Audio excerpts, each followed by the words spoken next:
Hey everyone, Joshua here. I want to give you a daily dose of Konrad Zuse. Hello, everyone. Today I wanted to speak to you about Konrad Zuse. Alright, so Konrad Zuse was born in Berlin, Germany in 1910. And at an early age in Berlin, he decided that he really had an affinity for creating and crafting little inventions. So the first invention he created was a fully functional chocolate dispensing machine, which I personally think would have been amazing to have as a child, but this guy was lucky enough to make one, so yeah, that's pretty awesome. You know, and one could only assume that these inventions and creations continued throughout his young life, and up to the point that he actually was able to create things worthwhile in college. So he went to college and he decided he wanted to pursue a degree in architecture and civil engineering. And while attending, he realized that studying equations was really boring, and he often found it hard to stay awake in class. So he toughed it out and he finished college. And after finishing, he became employed with the Henschel Aircraft Company. He worked with them and for a little bit, he was working, and he decided that he wanted to start work on the Z1, which was the world's first program control computer. And he would work on this computer in his, the weekends and in his free times. So this continued for about 3 years. This spanned from about 1935 to 1938. And of course, shortly after World War II began, in 1945, an Allied bombing attacks, both the Z1 and the Z3 were destroyed. Now, the Z3 was the world's first fully operational stored program electromagnetical computer. So these both were destroyed in bombing attacks in 1945 on Berlin. And after this, he began to develop the Z4, which is obviously modified versions of both.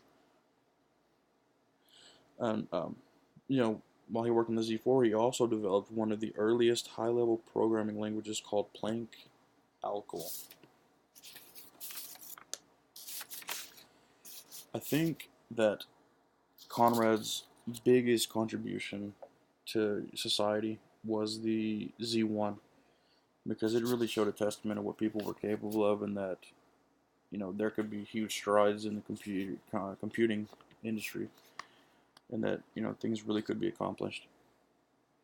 And he did succeed where others had failed. Charles Babbage, for example, he had a similar dream, but he unfortunately never saw any of his inventions come to life or even be finished. And I think that one of the biggest contributing factors to Konrad Zuse being able to finish the Z1 were his parents, because while he quit working for the Henschel Aircraft Company and decided he wanted to focus all of his attentions on the Z1. So he quit his job, which they weren't happy about, and then you know, he decided he wanted to build this in the middle of the living room. Looks kind of colorful statue, I'm assuming. I don't know. But, they supported him, and they even helped fund the project to its completion. So I think that was a really defining moment and for him. And, Conrad Zuse, he lived, during World War One and World War Two, but specifically World War Two was worse for him because he had spent all this time creating the Z1, Z3, and they were destroyed just like straight up. And you can only assume that since his computers were destroyed, that his house was destroyed, because it's not like the bombs are going to pinpoint the computers. So yeah, he really had to go through some hard times, but maybe if he didn't have to endure such hardships, that he wouldn't have later. He went on to discover Planck alcohol, or the Z4, or maybe he wouldn't have had the drive that he had to keep pushing and pushing the industry and the envelope, you know, and advancing. So this guy was truly amazing. Thank you.